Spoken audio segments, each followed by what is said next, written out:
A graça e a paz do Senhor Jesus Cristo esteja convosco nesse dia 7 de abril, aniversário da nossa querida irmã Judite, que Deus abençoe por mais um ano de vida, irmã Judite. Estou sempre orando por vocês, Louvado seja Deus por mais um ano de sua vida, Parabéns à nossa querida irmã Judite no dia de hoje, Aproveite e mande uma mensagem para ela. Um grande abraço para a senhora, que é uma bênção no nosso meio. Meus irmãos, eu queria falar sobre um assunto muito interessante, Seria sobre avaliar nossas prioridades. Será que você tem avaliado, nesse tempo oportuno que Deus tem lhe dado, será que você tem avaliado sua vida? Será que você tem avaliado suas prioridades? Como é que está o seu coração neste momento em relação a toda essa situação? O que é que você tem pensado? O que é que você tem revisto? O que é que você tem avaliado? E a palavra do Senhor nos fala no Evangelho de Lucas, capítulo 12. Você pode abrir aí o capítulo 12, versículo de 13 a 15. Eu não vou falar aqui sobre finanças, mas esse texto ele fala sobre um tipo de cobiça. Jesus, ele é procurado e alguém faz uma pergunta para ele e ele responde a esse texto. Lucas capítulo 12, versículo de 13 até o versículo 15. Diz assim a palavra do Senhor: Neste ponto, um homem que estava no meio da multidão lhe falou: Mestre, ordena a meu irmão que reparta comigo a sua herança. Mas Jesus lhe respondeu: Homem, quem me constituiu juiz ou partidor entre vós? Sabe o que eu acho interessante nessa resposta de Jesus? É que Jesus ele diz que ele não é nem juiz e nem toma partido de ninguém. Olha o primeiro aprendizado que nós vemos aqui. Às vezes nós nos metemos em confusão na vida dos outros, onde nós não somos nem juiz e nem podemos tomar partido de ninguém. Nem eu como pastor e nem ovelha para ovelha. Não podemos tomar partido de ninguém. Sabe por quê? Porque nós fomos chamados por Deus para sermos apaziguadores, levar a paz. E olha a resposta que Jesus dá para ele. Jesus lhe respondeu: Homem, quem me constituiu juiz ou partidor entre vós? O que é que eu tenho a ver com essa situação de vocês? É isso que Jesus está respondendo para esse homem aqui. E no versículo 15,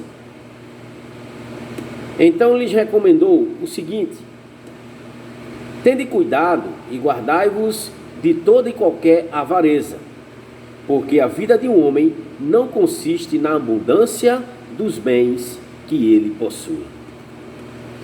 Existem vários textos que nos encorajam com relação a buscar, em primeiro lugar, o reino de Deus. Mateus 6,33, fala também de que nós precisamos andar nesse mundo com a cabeça no reino do Senhor. O que é que nós temos como prioridade em nossas vidas? E é interessante que, infelizmente, durante milênios e milênios, o ser humano tem trocado o relacionamento com Deus e com pessoas e também familiares por qualquer coisa. Por muitas vezes não sabemos de fato escolher nossas prioridades no dia a dia, nas decisões da vida. Isso é verdade. Nós trocamos muitas vezes aquilo que é prioridade por aquilo que é urgente. E essa urgência é uma urgência que nós interpretamos que é uma urgência.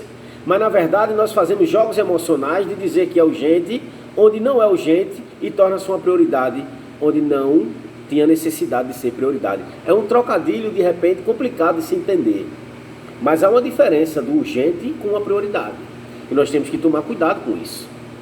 Nós temos trocado várias prioridades por aquilo que nós chamamos de urgentes, onde não é urgente. E é interessante que continua aqui dizendo o seguinte: na área de finanças, trocamos o precisar pelo que eu quero ter. Muitas vezes você não precisa, você quer ter. Então você não precisa comprar, muitas vezes, mas você quer comprar porque você quer ter, mas você não precisa ter.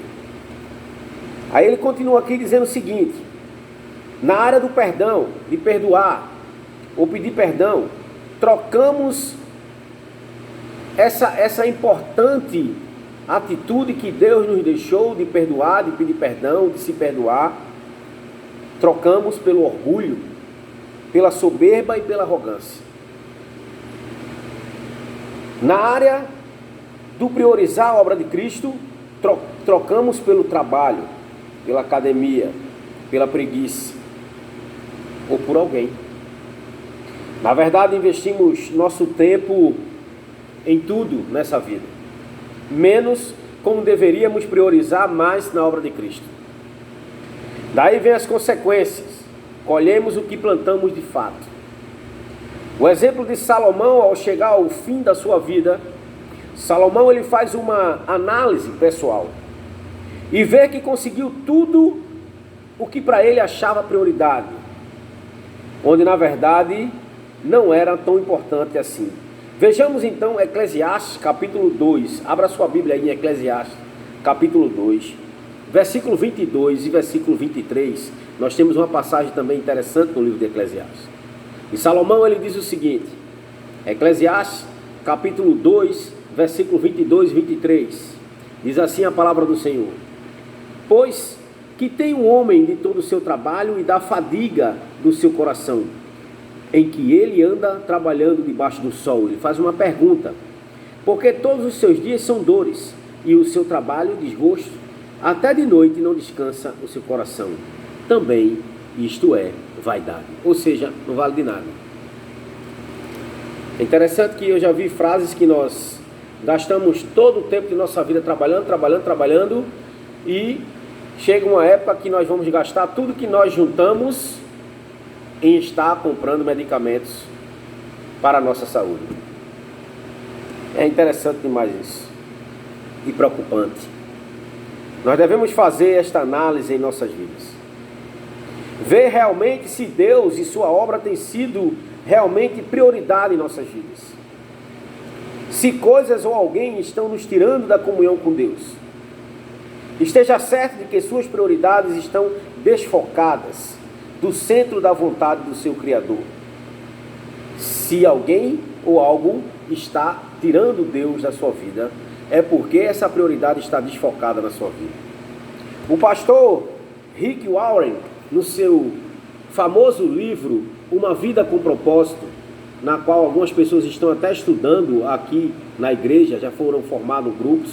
Se você quiser fazer parte desse grupo também, você pode estar procurando aí João Paulo, né, Bruna Tati, eles que estão aí responsáveis pelo grupos, né, estudando esse maravilhoso livro, Uma Vida com Propósito. E eu também estou estudando esse livro junto com os irmãos. É interessante que ele faz uma pergunta: para que eu estou na terra? Quais são as minhas prioridades? Para que eu nasci? Quando eu morrer eu vou para onde? Esse livro fala sobre essas coisas.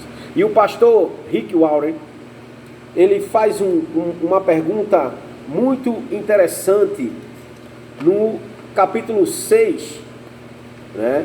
Ele faz aqui uma colocação interessante numa frase do capítulo 6 do livro. Ele diz assim: é um erro fatal pensarmos que a vida, aliás, que a meta de Deus para nossas vidas são as prioridades de obtermos fama, riquezas ou sucesso apenas.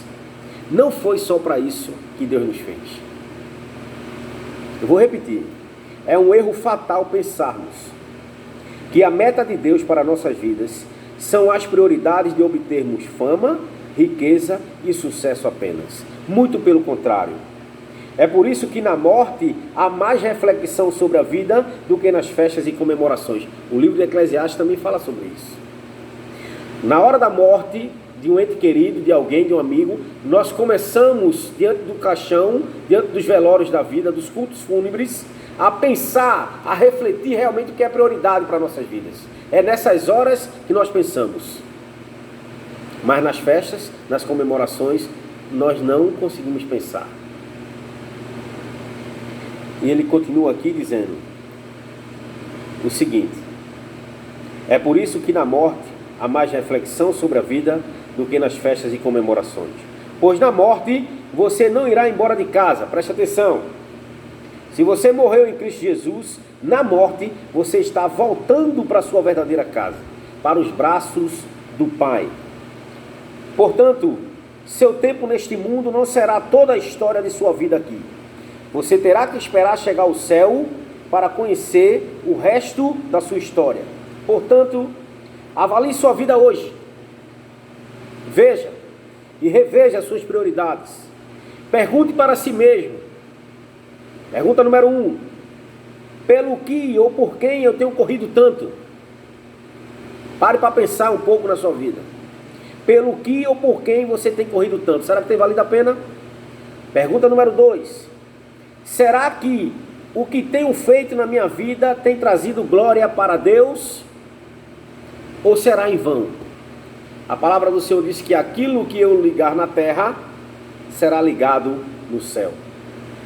Qual tipo de material em Cristo Jesus que você tem mandado para o céu? Reflita lá em 1 Coríntios capítulo 3, versículo de 1 a 5, que você vai ver uma coisa interessante lá sobre essa questão das obras que você está fazendo em Cristo. Pergunta número 3.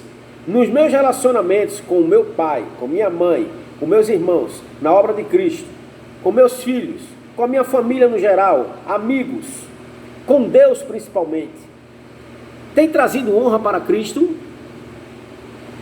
Ou eu não estou nem aí para os meus relacionamentos? Eu só penso no meu eu, nas minhas conquistas. É no que eu quero, da forma que eu quero. Se Deus não fizer o que eu não quero comunhão com Ele. Avalie isso. Quarta pergunta. Se você perdesse tudo o que você possui hoje, qual seria a sua reação diante de Deus? Meus irmãos e irmãs, que nossas prioridades sejam avaliadas neste momento, no qual Deus nos paralisou o mundo, e está nos dando a oportunidade de recomeçarmos. Pare, avalie e pense. Você só está preso às circunstâncias na qual o mundo está passando hoje. Não pense só nisso, pense na sua vida em particular agora. Como é que estão as suas prioridades diante de Deus?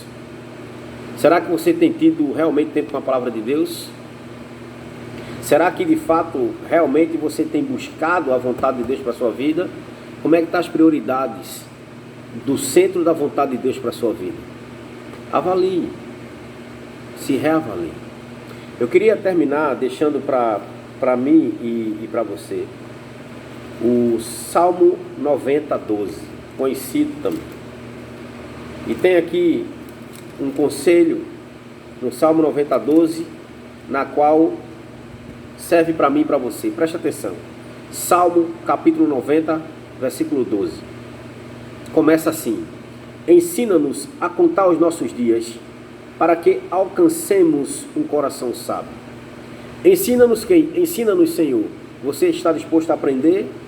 Peça para que Deus lhe ensine a você pegar os seus dias, pegar o seu tempo e investir naquilo que realmente vai trazer edificação para a sua vida. É isso que esse versículo está dizendo aqui. Ensina-nos, Senhor, a contar os nossos dias para que alcancemos coração sábio. Quer tomar decisão sábia? Peça isso aqui ao Senhor.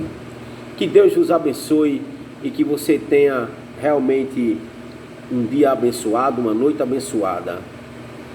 E que Deus continue sendo misericordioso e gracioso na minha vida e na tua vida. Um grande abraço, fique na paz de Cristo.